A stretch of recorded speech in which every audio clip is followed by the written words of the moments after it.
Our continuing coverage of the deadly crash involving a tractor trailer and a party bus near Williamsburg has compelled a Kempsville man to come forward with his story. Rick Jeffcoat watched last night's report on the lawsuit against the trucking company Triton Logistics. Jeffcoat drove for Triton earlier this year, and he tells investigative reporter Chris Horn the company routinely overworks its drivers. Stephanie, Jeffcoat says federal law puts a limit of 70 hours a week on truck drivers. But when Jeffcoat was driving for Triton, he exceeded that limit the majority of the time. He made local runs in Virginia, but he says for the long-haul drivers, it was even worse.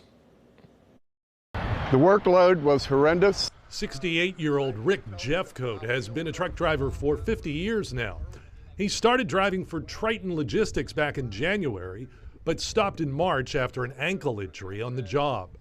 Jeffcoat says Triton was running its drivers too hard and too long. Federal motor carrier regulations states that you can't work over 70 hours a week.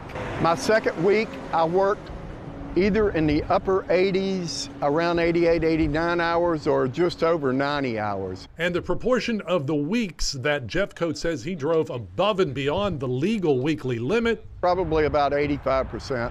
Once he began the grueling schedule, Jeffcoat says he wasn't surprised about the deadly crash of a Triton truck rear-ending a party bus in December 2022, killing 3 people and injuring several others. An NTSB investigation found the driver that night on I-64 was sleep-deprived and lied to state police about having a relief driver.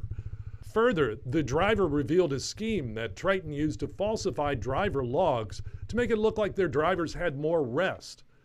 Jeffcoat was a local driver for Triton with runs just between here and Richmond. But he says the abuse was even worse for truckers making longer hauls, known as road drivers. And all of them told me how they would have to exceed their logs and that the company did trick them with the rolling back of their hours available, and that they were all just, every road driver I ever talked to was beat to death. Triton's only penalty so far for the crash that killed 3 people was a $36,000 fine. They're being sued on 2 fronts. First, by several of the victims, and more recently by the Norfolk-based owner of the party bus company. I left a message at Triton this afternoon at their offices in Illinois. For owner Andrew Viveris, he did not immediately respond. Chris Horn, 10 on your side.